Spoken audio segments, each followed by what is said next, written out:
امیر المومنین مولا علی علیہ السلام کا حرز احتجاب، یہ مولا علی علیہ السلام کی حفاظت کی دعا ہے، ہر اس کوشش کی کامیابی کی دعا ہے جس کا آپ ارادہ کرتے ہیں۔ یہ مولا علی علیہ السلام کا ایک ایسا تعویذ ہے جس کے بارے میں سخت ہدایت ہے کہ اسے اپنے گھر میں لگائیں، گلے میں پہنیں، روزانہ دیکھیں، روزانہ پڑھیں، کیونکہ اس کا اثر بجلی سے بھی تیز تر ہے۔ یہ صدیوں کا آزمایا ہوا حرز ہے جس میں آپ کو ہر طرح کی بھلائی نظر آئے گی۔ یہ آپ کو دنیا کے ہر خوف سے بچائے گا، جس میں غربت کا خوف، کسی دشمن کا خوف، کسی کام میں ناکامی کا خوف، جادو اور جنات کا پیدا کیا گیا خوف،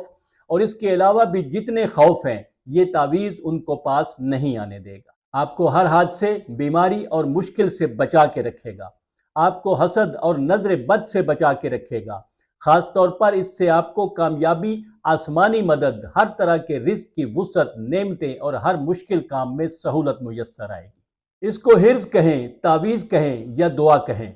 یہ ان دعاؤں میں سے ہے جس کے پڑھنے کی بہت زیادہ فضیلت ہے۔ سید ابن طاووس جیسی شخصیت نے اس دعا کو بہت سے فضائل کے ساتھ اپنی عظیم کتاب محج الدعوات میں لکھا ہے۔ یہ ان دعاؤں میں سے ایک ہے جسے اولیاء اللہ پڑھنے کے بے حد شوقین رہے ہیں۔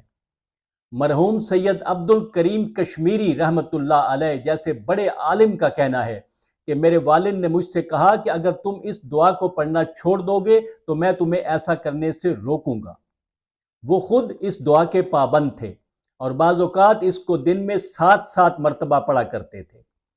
اس دعا کے فضائل کو رسول اللہ صلی اللہ علیہ وآلہ وسلم سے منسوب کر کے کہا گیا ہے کہ جو شخص ان ناموں سے خدا کو پکارتا ہے، اللہ اس کی دعا قبول کرتا ہے۔ آپ نے فرمایا کہ جو بھوک اور پیاس کی حالت میں اسے پڑھے گا تو اسے سیر و سیراب کیا جائے گا۔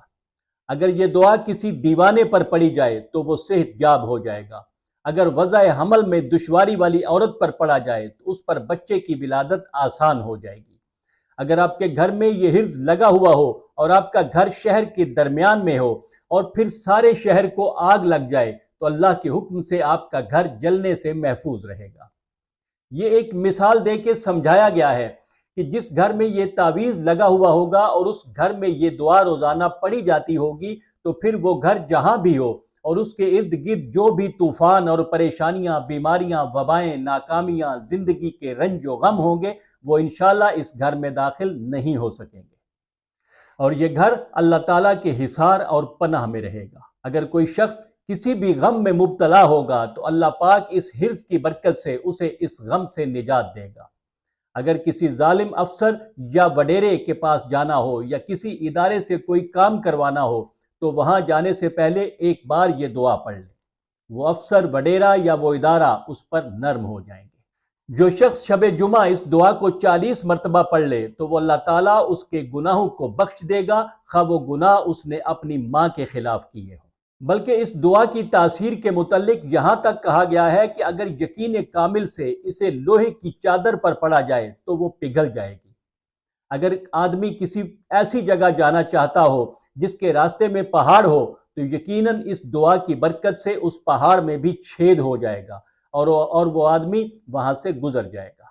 یہ بھی ایک استعارہ ہے اور سمجھانا یہ مقصود ہے کہ آپ زندگی میں جن کاموں کو ناممکن سمجھ رہے ہوتے ہیں اور ان کو شروع کرنے سے گریز کرتے ہیں، اس دعا کی برکت سے وہ کام بھی ممکن اور آسان ہو جاتے ہیں۔ رسول اللہ صلی اللہ علیہ وآلہ وسلم نے قسم کھا کر اس دعا کے فضائل کا ذکر کیا ہے، لہذا ضروری ہے کہ مکمل پاکیزگی کی حالت میں اور مکمل پاکیزہ ماحول میں بڑے ادب و احترام کے ساتھ یہ دعا لکھیں، اور اگر لکھنے والا نماز کا پابند ہو تو اس کی تاثیر میں اور اضافہ ہو جائے گا۔ یہ حرز لکھ کر لیمینیشن کروا کر یا فریم کروا کر اپنے گھر میں لگائیں، گلے میں پہنیں یا بازو میں باندھیں اور روزانہ ایک بار یہ دعا پڑھا کریں، یا کم از کم گھر میں لگی ہوئی اس دعا کو یقین اور احترام سے دیکھا کریں تاکہ اس کے سارے فوائد آپ کو مل سکیں۔